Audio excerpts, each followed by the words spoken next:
Dear student, आज का video banking technical words के लिए है।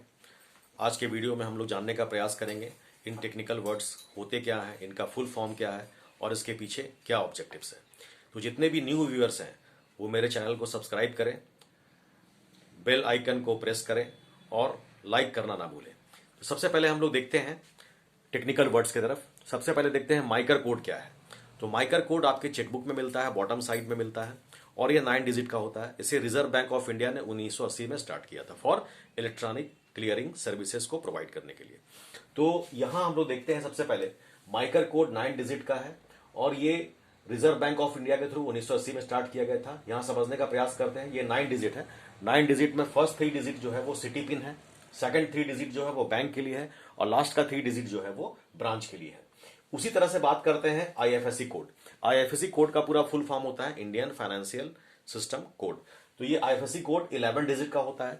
यहां समझने का प्रयास करेंगे। यहां का स्टार्टिंग का 4 डिजिट जो है ये बैंक के लिए है। फॉर एग्जांपल यहां पीएनबी का है और लास्ट का 6 डिजिट जो है वो ब्रांच कोड के लिए होता है और बीच का 1 डिजिट रिजर्व रखा जाता है फॉर फ्यूचर, कभी भी उसको यूज करने के लिए। और आईएफएससी कोड प्राय आपके पासबुक में भी देखने को मिलेगा और आपके चेकबुक में भी देखने को मिलता है और ये ऑनलाइन ट्रांजेक्शन के लिए बहुत जरूरी होता है। फिर बात करते हैं आरटीजीएस। आरटीजीएस का पूरा फुल फॉर्म होता है रियल टाइम ग्रॉस सेटलमेंट और आरटीजीएस के थ्रू एक बैंक से दूसरे बैंक में आसानी से पैसा ट्रांसफर होता है। आरटीजीएस जो है रिजर्व बैंक ऑफ इंडिया ने 2004 में स्टार्ट किया था। 14 दिसंबर 2020 से ये 24/7/365 डेज स्टार्ट है और इसका मिनिमम लिमिट जो है वो 2 लाख का और मैक्सिमम कोई भी लिमिट इसका नहीं है। फिर बात करते हैं एनईएफटी। एनईएफटी मतलब होता है national electronic fund transfer. NEFT जो है इसके through reserve bank of India ने नवंबर 2005 से ये सर्विस स्टार्ट किया है और एनईएफटी के थ्रू आसानी से बैंक में पैसा का ट्रांसफर हो जाता है। फिर बात करते हैं आईएमपीएस। आईएमपीएस जो होता है इमीडिएट पेमेंट सर्विसेज। तो ये 24/7/365 डेज ये काम कर रहा है। ₹1 से लेकर के मैक्सिमम 2 लाख रुपीज तक का ट्रांजेक्शन इसके थ्रू होता है। उसी तरह से हम लोग देखते हैं ईसीएस। ईसीएस जो है इलेक्ट्रॉनिक क्लियरिंग सर्विसेज है और इसे रिजर्व बैंक ऑफ इंडिया ने ही स्टार्ट किया था और ईसीएस जो है ये 9 अगस्त 2003 में स्टार्ट हुआ था मुंबई में एक पायलट योजना के थ्रू डाक विभाग में। और ईसीएस 2 टाइप्स में होते हैं। पहला होता है क्रेडिट और दूसरा होता है डेबिट। तो क्रेडिट के थ्रू छोटे छोटे संस्थान या कंपनी जो है वो दूसरे के अकाउंट में पैसा ट्रांसफर करते हैं, जिसमें पेंशन है और बहुत सारी चीजें हैं जो ट्रांसफर होती है वो क्रेडिट सिस्टम के थ्रू होती है। तो ईसीएस क्रेडिट है।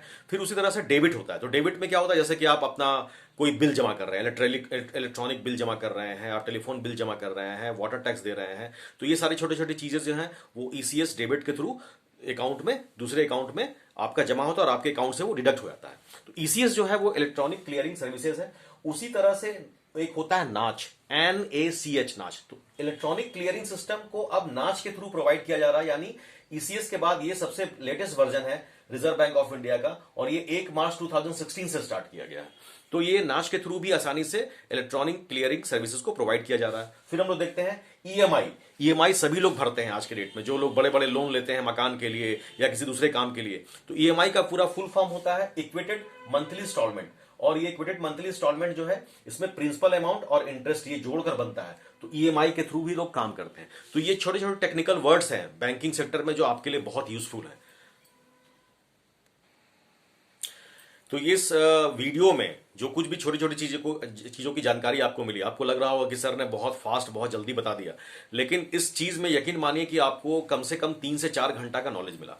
आप हर एक चीज को डिफाइन करने के लिए जो भी मैंने यहां वर्ड यूज किया है, इस वर्ड को प्रॉपरली आप अगर देखते हैं कब ये लॉन्च हुआ है, किस तरह से काम कर रहा है, तो ये आपके ऑब्जेक्टिव टाइप के जितने भी क्वेश्चंस हैं एमसीक्यूज आने वाले कॉम्पिटिटिव एग्जामिनेशन में, उसके लिए आपके लिए बहुत ही फायदेमंद होंगे। इसको आप ध्यान से पढ़िए और बैंकिंग सिस्टम का ये टेक्निकल वर्ड जो है आपको कहीं ना कहीं बहुत फायदा देगा। आपको यूज करने में सहूलियत होगी, आप समझने का प्रयास करेंगे। आज के दिन में ऑनलाइन ट्रांजेक्शन होता है, लोग बैंक में अब जाना कम पसंद कर रहे हैं बनस्पत की घर में बैठ के ऑनलाइन ट्रांजैक्शन करने के लिए। तो इन सब छोटी छोटी चीजों को अगर आप ध्यान देते हैं तो ये आपके लिए फायदेमंद होगा। इन सब चीजों को ढंग से देखिए, आपके आने वाले कॉम्पिटिटिव एग्जामिनेशन के लिए बहुत फायदेमंद टॉपिक्स हैं।